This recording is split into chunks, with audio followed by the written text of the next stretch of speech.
Olá, muito bem-vindo. Eu sou o Divino Ronaldo, comunicador do agronegócio e apresento o AgriProsa Podcast. Vamos começar? Esse episódio tem um oferecimento da Organic Brasil.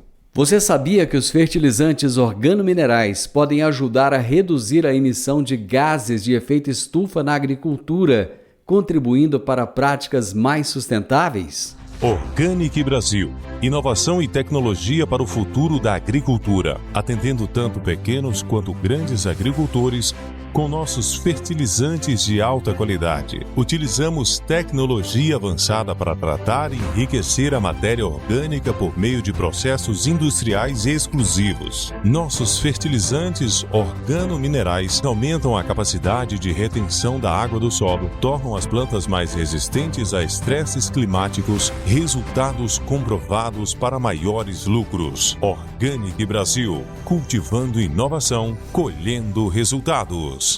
Agro e Prosa, apresentação Divino Ronaldo. O meu entrevistado de hoje é Daniel Bastos Carreira, que é diretor de divisão de negócios agro do Grupo Toniato. E o tema da nossa entrevista será a eficiência da logística no agro. Daniel, como é que você está? Tudo bem? Tudo bom, Divino? Bom dia. Tudo bem, graças a Deus. E com você? Tudo ótimo, prazer falar com você. Obrigado, cara, pela gentileza de nos ceder o seu tempo tão precioso para essa prosa que com certeza vai ser sensacional. Legal, eu que agradeço, Divino, pela oportunidade de a gente poder estar conversando, falar um pouquinho do nosso dia a dia, um pouco do que a gente faz para sustentar esse mercado agro nosso aí, né? Daniel, sempre que eu tenho uma dúvida, eu fico imaginando, falo, cara, se eu tenho essa dúvida, com certeza outras pessoas também têm. Eu passo muito ali pela BR-060 e vejo um galpão gigante escrito Grupo Toniato. E várias vezes me perguntei, o que será esse Grupo Toniato? Pronto, tenho a oportunidade agora de descobrir. O que é o Grupo Toniato? Legal, Dino. Grupo Toniato, a gente é um operador logístico, né? A gente está no mercado, fizemos 50 anos de história no mercado esse ano. No dia 16 de abril, nós comemoramos a data de 50 anos de empresa, né, no mercado nacional, uma empresa nacional, familiar, prestadora de serviço em logística, né, que é o que a gente faz, a gente vai falar um pouquinho mais disso. Então não é fácil chegar a 50 anos de história frente a todas as mudanças de mercado que acontecem dentro do nosso cenário político, nosso cenário macroeconômico aí global, né, e o Brasil sempre ali no meio da balança. Então, para a gente para os empresários que estão no Brasil aí investindo, aplicando dinheiro a risco, sabe que não é fácil chegar a essa trajetória e a gente tem muito orgulho dessa trajetória, né? São 50 anos aí de parceria, de relacionamento com o mercado, ajudando os nossos mercados, ajudando os nossos clientes no mercado em que eles atuam. Então, hoje a gente faz logística para grandes multinacionais, para distribuidores, para cooperativas, para produtores rurais, dentro do segmento agro. A gente tem uma outra divisão de negócios também dentro do grupo, né, que é mais focado na parte de especialidades químicas, então a parte de tintas, esmaltes, vernizes, gases do ar, polímeros, especialidades químicas de um modo geral, que essas operações estão mais nos grandes centros, né? Então no eixo Rio, São Paulo, Curitiba, mais próximo ao litoral, e toda a nossa estrutura mais sentido ao interior dos estados do Brasil, interior das regiões do Brasil, são as operações que a gente conduz mais, as operações de agronegócio. Então, respondendo a sua pergunta mais objetivamente, ali em Rio Verde, a gente tem um armazém ao qual a gente faz a armazenagem e a distribuição dos produtos dos nossos clientes para base de insumos agrícolas, né? Então, fertilizantes foliares, defensivos agrícolas, sementes, isso é um pouquinho que a nossa equipe faz ali no dia a dia. Então, vocês atendem tanto o B2B quanto o B2C? Sim, temos grande volume, principalmente no estado de Goiás, por característica ali da região, a gente faz um volume muito grande ali de B2C, né? Então, as indústrias que a gente opera, né, são grandes clientes nossos, a gente pode falar publicamente, Syngenta, Bayer, Bacio, Corteva, UPL, FMC, Alba, enfim, grandes players aí do mercado que vendem insumos agrícolas aí pro produtor rural, pro canal de distribuição de modo geral, a gente atende. E aí em Goiás, como tem uma característica muito forte de venda direta, né, que a gente chama, que é a venda da indústria direto com o produtor rural, a gente está ali nas fazendas fazendo entrega diariamente, desde uma carreta fechada de produto até 1 quilolitro de produto conforme a demanda de cada cliente, né? Quer dizer que se eu estiver preocupado em deixar o produto armazenado na minha fazenda, porque pode ser, né? A gente sabe, os valores são altos, muito roubo, Apesar que aqui em Goiás ultimamente está um pouco mais seguro, né? A gente está mais tranquilo. Mas o bandido, ele, onde der mole, ele vai, né? Se eu sou produtor rural, estou preocupado em deixar aquele material ali, aquele insumo na minha propriedade, eu posso deixar armazenado com vocês? É exatamente isso, Divino, é isso que a gente faz. Como você comentou, né? Graças a Deus a gente acompanha muito de perto, né? A gente também tem que aplicar muita tecnologia, muita segurança nos nossos processos, porque a gente também é alvo, infelizmente, dessas quadrilhas, né? E cada vez mais especializadas aí também no mercado agrícola. Da mesma forma que a propaganda é positiva para o agrotech, o agropop, né? Para a gente divulgar o nosso agronegócio para a cidade, né? Naturalmente isso chama a atenção também ali de pessoas de má índole, infelizmente. Então a gente também precisa se estruturar muito bem para isso, e é exatamente nessa vertente que a gente entra. A gente tem acompanhado muito de perto, como você falou, graças a Deus, o governo do estado de Goiás fez um trabalho muito forte de prevenção ao roubo, isso melhorou muita condição em Goiás, mas o bandido ele é preguiçoso, né, a gente costuma dizer. Se ele fosse trabalhador, ele estava igual a gente aqui, de cedo até a noite, aí trabalhando para conquistar os resultados, então ele vai migrando para onde tem a oportunidade. Então sai de Goiás, vai para Minas, depois vai para São Paulo, mas esse ciclo ele acaba, infelizmente, voltando. Então a gente está muito preparado para isso. E quando a gente avaliou o estado de Goiás, filho, foi muito nessa condição. A gente precisa, enquanto logística, trazer uma eficiência, né, um tempo de resposta muito rápido, né? Hoje a gente faz entregas, como eu comentei, de 1 quilolitro, de uma carreta, muitas das vezes para o produtor aplicar aquele produto de imediato, está precisando daquele produto. Então a gente precisa estar muito perto de onde esse produto vai ser consumido. E por isso que a gente se posicionou em Rio Verde. Todos os nossos competidores, né, antes da gente ir para Goiás, antes da gente se posicionar no estado de Goiás, eles estavam posicionados em Aparecida de Goiânia, onde tudo começou, né, onde tinha estrutura, capital, ali próximo de Goiânia, mas quando a gente foi trazer uma solução para o mercado do estado de Goiás, a gente não quis trazer a mesma solução que os nossos competidores estavam trazendo. Então a gente se posicionou em Rio Verde muito com foco no atendimento ao sudoeste goiano, que é onde realmente está o grande volume do estado de Goiás para grãos, né, para aplicação de soja, milho e tudo mais. Então, a gente foi o primeiro grande operador logístico a se posicionar dessa forma. Naturalmente, o mercado entende os movimentos, né? Tem os nossos competidores aí que se movem junto com a gente, mas isso faz parte do jogo. O importante é a gente, enquanto logística, trazer uma solução para o produtor rural, para o canal de distribuição, para a cooperativa, dentro daquela região que eles estão localizados, né? Mas quando a gente vê o competidor dando os mesmos passos que a gente, acho que dá até um orgulhozinho assim de saber que a decisão foi acertada, né? Sim, pois é, se não fosse, eles não estariam indo junto também, né? Mas faz parte do jogo. Os competidores também nossos são parceiros também, né? A gente compete em algumas operações, colabora em outras operações, então tem espaço para todo mundo no mercado. O mercado é muito grande, né? Então, graças a Deus, é um mercado muito grande que só cresce, graças a Deus. A gente passou aí por pandemia, passou por um cenário macroeconômico bem complexo, né, sanitário bem complexo, guerras globais, vários segmentos de mercado no Brasil oscilaram muito durante essa jornada, e o nosso agro aí sustentando a balança comercial brasileira, sustentando o PIB brasileiro. Então, eu costumo dizer que a gente está no lugar certo, na hora certa, graças a Deus.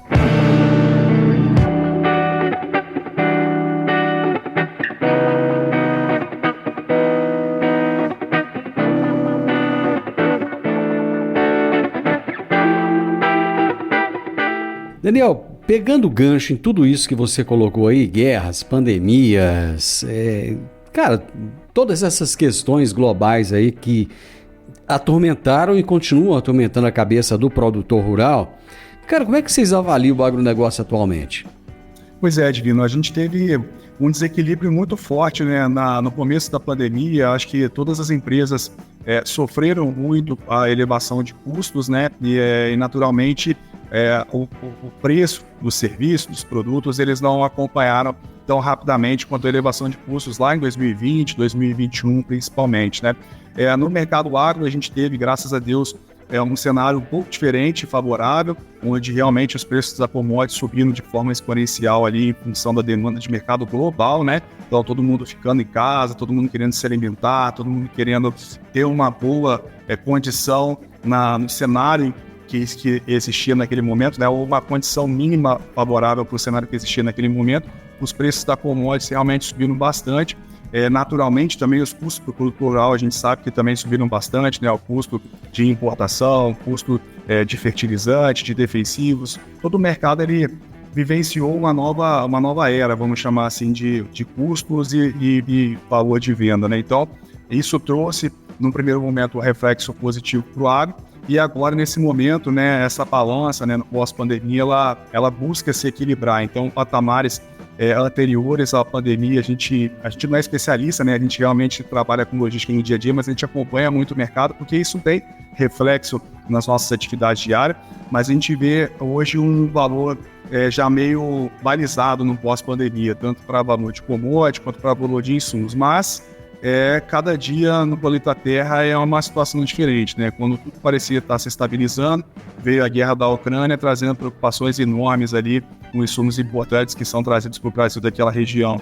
Depois que essa guerra estava já mais estabilizada no que diz respeito a fornecimento de insumos, a disponibilidade de insumos, agora uma nova guerra ali que se escala ali para uma tensão mais regional ali no Oriente Médio também, que traz preocupação na parte de combustíveis, né? Isso para o produtor rural, isso para a gente também como transportadora, traz essa incerteza aí no preço de petróleo, enfim, tudo que afeta a gente também no dia a dia. Então, acho que todo o mercado nos últimos 2 anos aí ficou com o pé muito atrás, né? Esperando as coisas acontecerem, esperando quais seriam os posicionamentos para poder efetivamente fazer seu investimento e poder seguir adiante. Junto com isso também veio as mudanças também políticas, né, nacionais também, que trouxeram também ali algumas incertezas, algumas preocupações. Então, dentro dessa seara como um todo aí, a gente teve os últimos 2 anos aí realmente bem desafiadores, acho que para o mercado como um todo, né, desde o produtor até seus fornecedores, e a gente também passando por essa jornada como um fornecedor dos fornecedores, né, dos produtores rurais. Então, acho que é um pouco do momento que a gente vem vivendo, mas a gente sempre acredita muito, né, no mercado, no potencial, sempre com uma visão de médio e longo prazo. Talvez se a gente fosse tomar algumas decisões empresariais com base nos últimos 2 anos, a gente tinha seguido um outro rumo, mas não, a gente realmente acredita nesse mercado aí com médio e longo prazo, que as coisas vão se estabilizar, e agora, né, já tem demonstrado uma certa tendência aí também de valor das commodities melhorando, subindo, enfim, acreditamos que isso vai acontecer aí e vai trazer mais estímulo para o produtor plantar e continuar investindo nesse setor tão importante para o Brasil e para o mundo, né? E como tudo que está complicado pode piorar um pouquinho, sempre tem espaço, né? Sempre tem espaço para melhorar e também para piorar. Nós temos excesso de fogo no Brasil, né? Pegando fogo aí para tudo quanto é canto. Cara, eu vi incêndios em São Paulo, eu vi incêndios agora em Minas Gerais, que eu fiquei impressionado. Aqui em Goiás, esses foram assim, eu vi mesmo. Então, fora aquilo que a gente vê na mídia, né? Ouve e assiste. E tem a questão climática, né? As chuvas atrasaram. Com o atraso das chuvas, muitos produtores ficaram com o pé atrás e, de uma forma assim, até para se precaver, começaram a não fazer as compras. De que maneira isso impacta diretamente no negócio de vocês? Eu acho que tem a questão climática, né, Divino, que pra gente também foi muito pesado, aqui no interior de São Paulo também muitas queimadas, a gente tem a operação em Ribeirão Preto ali também, tivemos ali uma condição próxima à nossa estrutura lá em Ribeirão Preto, né, enfim, com incêndio, graças a Deus não aconteceu nada, mas eu acho que tem um pouco que a gente falou também no cenário macroeconômico, né, as incertezas de mercado, de preço da commodity, as incertezas do crédito agrícola também, e da forma de financiamento também pelo governo federal também para o nosso mercado. Então, isso tudo fez com que o produtor realmente segurasse as compras. Naturalmente, quando o mercado lê esse cenário, a indústria também se prepara para esse momento, então ela também segura as importações, ela segura a produção de produto, ela quer abaixar o estoque também, ela quer deixar esse estoque, essa cadeia de suprimentos, né, esse supply chain, como a gente chama, mais próximo da data de venda, dentro da previsão que ela tem de venda. Então, todo o mercado ele fica tensionado. O produtor não compra, o distribuidor também não compra com antecedência, a indústria não importa com antecedência, não produz com antecedência, e quando isso acontece realmente da mão para a boca. Só para a gente ter uma noção, né, a gente que olha a cadeia um pouquinho antes, essa cadeia porque a gente atua também na parte de importação, na parte de abastecimento de linha de produção dos nossos clientes, de retirada de produto acabado. Normalmente as indústrias elas começam a alavancar suas linhas de produções, normalmente ali em junho e julho, a indústria, né, a produção realmente dos insumos, ela está a todo vapor.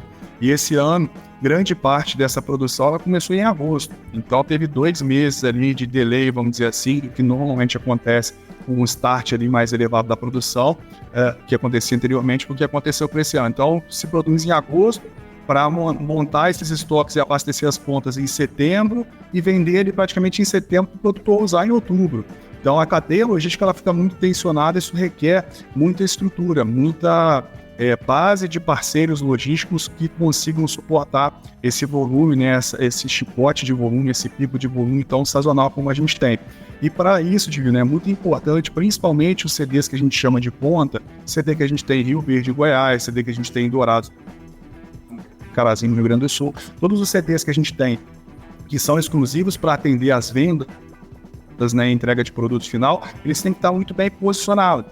Porque, como eu comentei, você muda de um transit time, por exemplo, partindo de Aparecida de Goiânia, de 3, 4 dias para atender a região de Mineiros, Jataí, Chapadão do Céu, toda aquela região ali pós-Rio Verde, Montevidéu e a região de Rio Verde em si, para um lead time de 1, 2 dias partindo de Rio Verde. Então isso traz ali 50% do tempo de transporte, uma redução de 50% do tempo de transporte, de resposta para o produtor rural, que é quem mais precisa desse produto ali da mão para a boca efetivamente, precisando quando precisa aplicar, pedindo quando precisa aplicar. Então esse posicionamento logístico ele faz toda a diferença, além também de trazer redução de custo, né? Porque você fazer uma distribuição num raio de 300, 400 km partindo de Goiânia, num raio de 0 a 150 km partindo de Rio Verde, isso traz também uma redução de custo muito elevada para a mesa como um todo, né? Para a indústria, e depois pode replicar isso também para o cliente dela. Então, isso é fundamental, você tem um centro de distribuição bem posicionado para atender com velocidade, principalmente para esses momentos de necessidade extrema do mercado, isso faz toda a diferença.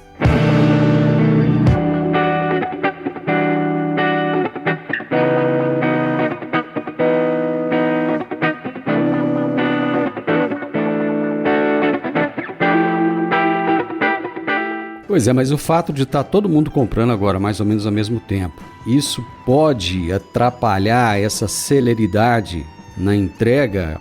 Pode fazer com que a logística fique um pouco mais lenta? Sim, isso a gente já tem percebido, Divino, desde agora de setembro. Setembro foi um mês muito forte em movimentação, né? A gente já está indo para meados de outubro. E o que acontece, que a gente costuma dizer muito? A indústria são grandes multinacionais, né, que têm suas estruturas no padrão internacional. A gente, enquanto fornecedor dessas indústrias, a gente aprendeu ao longo dessa jornada de 50 anos que comentei a também nos aprimorarmos, a nos especializarmos. Então hoje, por exemplo, eu falo aqui com você de Paulínia, interior de São Paulo, onde a gente tem um grande centro de distribuição aqui, só para a gente ter uma noção de grandeza. A gente carrega e descarrega mais de 300 carretas por dia na nossa operação. A gente tem mais de 70 docas. Docas, não sei se o nosso público aqui me conhece bem, mas são as portas, né, que a gente encosta ali dentro do armazém para poder carregar e descarregar os caminhões. Então a gente tem uma estrutura para suportar esse volume, como a gente estava comentando. Em Rio Verde, a gente também tem uma estrutura muito grande, como você conheceu, para atender o mercado. E aí, quando a gente chega na porta de um distribuidor, na porta de uma cooperativa. Hoje também os distribuidores, as cooperativas também se estruturaram muito, né, melhoraram muito essa questão física, estrutural deles. Mas quando a gente chega numa fazenda, onde a gente não tem doca para descarregar, ou no distribuidor, que ele tem só uma portinha para descarregar, às vezes na calçada ali na beira da loja, uma cooperativa, que às vezes tem uma empilhadeira para descarregar 30, 40 carretas por dia, isso gera um gargalo. Então hoje, o grande gargalo que a gente vê na logística realmente ela aponta, virou realmente um funil a operação logística. A indústria consegue ter um tempo de resposta muito grande para uma produção muito rápida, em curto prazo de tempo. A gente se estruturou para ter uma estrutura de armazém de transporte muito grande para atender esses momentos de pico, mas quando a gente chega na ponta, essa estrutura não é compatível para esse volume todo. Aí tem a gente, os nossos competidores, tem todo mundo chegando na mesma porta, do mesmo cliente, do mesmo horário, para fazer entrega de 10, 20, 30 veículos no dia, e aí é onde a gente tem uma demora muito grande para esse recebimento. Isso gera um gargalo, aí a frota não volta, não tem a produtividade necessária para poder voltar para fazer uma segunda viagem, e aí isso tudo vai gerando um gargalo que a gente começa a enxergar já agora em outubro aí no mercado de modo geral. E como é que vocês fazem para mitigar esse problema, já que está lá na ponta? Exatamente, Vitor. Como a gente tem uma experiência muito grande nesse mercado agro, a gente sempre busca antecipar os alinhamentos com o cliente final. Então, a gente tem hoje, né, grandes clientes finais, são clientes nossos também, eu tenho comentado aqui muito da indústria, mas a gente tem hoje grandes cooperativas, distribuidores e produtores rurais que são nossos clientes, e aí a gente traz também para eles uma solução mais customizada. Vou te dar um exemplo, a gente tem um cliente aqui, foi o primeiro cliente desse modelo que a gente chama de inteligência logística no campo, ele está com a gente aqui em Paulínia há 14 anos, ele começou em 2010 com esse modelo, foi um modelo que deu tão certo que a gente foi replicando para outros clientes e para outras regiões também a gente tem esse modelo. O que consiste esse modelo? Esse cliente ele tinha mais de 32 fazendas, uma grande agroindústria, né, um grande produtor rural. Ela tem mais de 32 fazendas aqui no interior de São Paulo e no sul de Minas Gerais. E ela comprava insumos para suas fazendas. Então ia lá a indústria A com a transportadora A entregar o produto divino. E a indústria B com a transportadora B entregar o produto divino. Então isso para cada fazenda, para cada operação agrícola que ela tinha. E naturalmente esse cliente ele precisava ter lá um galpão, uma pessoa para cuidar daquele estoque, corria o risco de ser, igual a gente comentou aqui no começo da conversa, de ter um sinistro, de ter uma avaria, de ter uma obsolescência de produto. Então ele tinha que ter uma gestão, um custo e um risco muito grande aplicado naquela gestão de estoque ali de produtos. A gente fez um projeto onde a gente trouxe 100% desse estoque aqui para Paulínia. Esse cliente hoje ele tem um CD aqui com a gente em Paulínia, um CNPJ, e aí esse cliente divino, né, que a gente não pode dizer qual é o nome do cliente, mas dando um exemplo, esse cliente divino, quando ele compra um produto de a indústria não entrega mais nas fazendas, a indústria entrega aqui no nosso centro de distribuição, a gente faz a armazenagem desse produto, toda quinta-feira ele passa para a gente a programação da semana seguinte, por fazenda, a gente toda sexta-feira faz a separação no carregamento, segunda, terça e quarta, dependendo da região de cada fazenda, nas mais próximas, na segunda a gente está entregando, depois na terça, no máximo quarta-feira a gente está entregando todas as fazendas e já recolhendo aquele produto que na semana anterior foi solicitado e por algum motivo não foi consumido. Então ele mantém um estoque muito enxuto, praticamente zero nas fazendas, e a gente faz a gestão na guarda desse estoque e faz esse atendimento de forma planejada.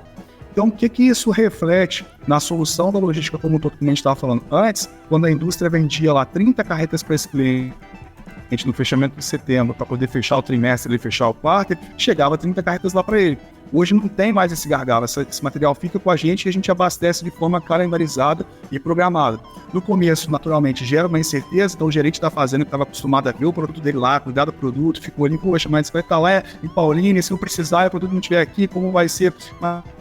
Mas a gente teve essa quebra de paradigma aí, ganho de confiança e criatividade, é igual caminhão do gás, né? Hoje em dia ninguém compra mais gás para ficar estocado. Você sabe que o caminhão do gás vai passar ali na sua rua toda terça, toda quinta. Então, a partir do momento que você ganha confiança naquilo, você não precisa mais daquele grande estoque ou aquele estoque ali perto de você. Então, mais ou menos esse conceito que a gente aplicou aqui em 2010, como eu comentei, e a gente vem replicando aí para todo o cenário onde a gente está posicionado aí nas regiões do Brasil como um todo. Na verdade, o que ele precisa mesmo é de ter uma boa gestão, né? Tendo uma boa gestão, aí a coisa vai funcionar. Agora, isso me trouxe uma outra dúvida. Como é que é o custo disso? Porque ele, tudo bem, ele está tirando essa logística toda da fazenda, mas ele tem que pagar para vocês fazerem esse armazenamento para ele e a entrega, né? E esse custo, ele é compatível? A gente tem case divino, e a gente abre com o cliente quando a gente vai fazer esse estudo para cada cliente, que ele realmente gera ganhos para o cliente. Por quê? Tem toda essa estrutura de custo que ele reduz da fazenda, como você falou. Naturalmente tem, vamos pensar o seguinte, antigamente a indústria tirava do centro de distribuição dela, que estava com a gente provavelmente, e pagava também esse frete para a gente levar até a fazenda. Hoje a indústria não tem mais esse custo, então paga mais frete. Quando ela vende para o cliente divino que está no mesmo centro de distribuição que ela, eu só tiro uma posição do porta-pallet e levo para outra posição porta-pallet. Não tem esse custo, eu não cobro mais esse transporte da indústria. Então isso também gera uma oportunidade para contribuir com essa conta. Quando a gente soma esses processos como um todo, a gente consegue hoje aplicar uma tarifa de logística enxuta. Por que uma tarifa de logística enxuta? Eu não vou precisar mais também, e aí eu também coloco o meu ganho, vamos dizer assim, na mesa para a gente poder compartilhar esse ganho. Hoje, a gente tem uma tarifa de transporte de armazém para a gente ter essa estrutura pesada que eu te falei para atender esse volume da época de pico. Quando eu tiro essa estrutura pesada, eu consigo aproveitar o meu ativo, o transporte, o armazém de uma forma mais linear, eu consigo ser mais competitivo em custo também. Então eu não tenho mais que ter 30 carretas para no dia 30 de setembro coletar aquelas mercadorias e fazer esse transporte. Eu faço um deparo de disposição porta-pallet e eu vou ter ali 2, 3 truques para poder fazer essa logística o mês inteiro. Então, na primeira semana eu estou entregando produto, na segunda semana eu estou entregando produto, na terceira semana eu estou entregando produto, na quarta semana eu estou entregando produto. Então, eu consigo lastrear meu custo fixo de uma forma muito mais saudável. Eu consigo trazer uma tarifa de logística mais competitiva para um modelo como esse também. Então, somado, o atributo de valor que eu coloco na mesa, quando eu sou mais competitivo no meu custo com essa linearidade, somado o atributo de valor que a indústria coloca na mesa quando ela não tem mais o custo de transporte, e somado atributo de valor que o produtor, ou o canal de modo geral, cooperativo, o distribuidor, coloca na mesa. Quando ela tira essa estrutura que ela tem de logística dentro dela, isso sobra um valor que a gente consegue encaixar nessa conta logística e sair realmente de uma forma benéfica para todas as partes. Qual é o perfil do produtor rural que é cliente de vocês? Pequeno, médio, grande? A gente tem de todos os portes, Divino. A gente tem desde pequenas fazendas que passaram por problema de dificuldade aí, com sinistralidade, com risco, com obsolescência de produto e resolveram seguir para esse caminho. A gente tem produtores rurais que não são agroindústrias, mas são fornecedores de agroindústria. Então, aqui no exemplo do estado de São Paulo, a gente tem grandes produtores de laranja, por exemplo, que não são agroindústria, né? Tem suas terras ali produzindo laranja e elas vendem para as grandes agroindústrias. E a gente tem essas agroindústrias também, que tem ali, né, a área arrendada e que fazem ali o plantio de laranja e também processam esse produto. Isso no segmento de citros, né? Também no segmento de cana-de-açúcar, etanol, açúcar de modo geral. E principais clientes que a gente tem nessa região e na região de São Paulo. E falando aí um pouco de Goiás, mais especificamente, também no Mato Grosso, né, onde agora a gente recentemente inaugurou nossa filial em Campo Verde, a gente tem grandes produtores de soja que estão com a gente também hoje armazenando seus defensivos agrícolas, seus insumos de modo geral, grandes cooperativas também, que tem física, né, aí em Rio Verde. A gente tem, por exemplo, a Comigo, que é um grande parceiro, um grande cliente nosso, que tem sua estrutura própria, mas, como eu comentei, quando chega esse momento de pico, de muita demanda, a própria estrutura própria, às vezes não consegue dar conta do volume como tudo a gente entra, também suportando nessa cadeia de modo geral, e grandes distribuidores, desde grandes fundos de investimento, né, muito bem conhecido aí pelo mercado de modo geral, até ainda revendas familiares que hoje operam com a gente também dentro desse mercado. Quem quiser saber mais informações, Daniel, a respeito do trabalho de logística, de armazenagem, de transporte que vocês fazem, como é que ele vai buscar essa informação? Onde? Legal. Deixa o meu contato aí também, acho que a gente pode deixar aí nas publicações que forem acontecer, meu e-mail, meu telefone, enfim.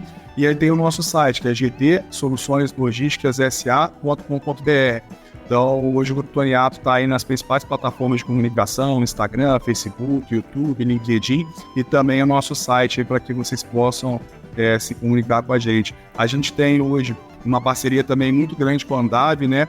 A Andave, a gente é um associado da Andave, então a gente também opera aí com grandes distribuidores através da plataforma da Andave, fazemos parte de estruturas de consultoria logística também de grandes indústrias, né? Então as indústrias hoje que fornecem, os nossos clientes que fornecem soluções de consultoria logística, a gente também está ali sempre disposto a ajudar, sempre muito próximo ao campo também para levar esse know-how nosso logística, como a gente costuma dizer.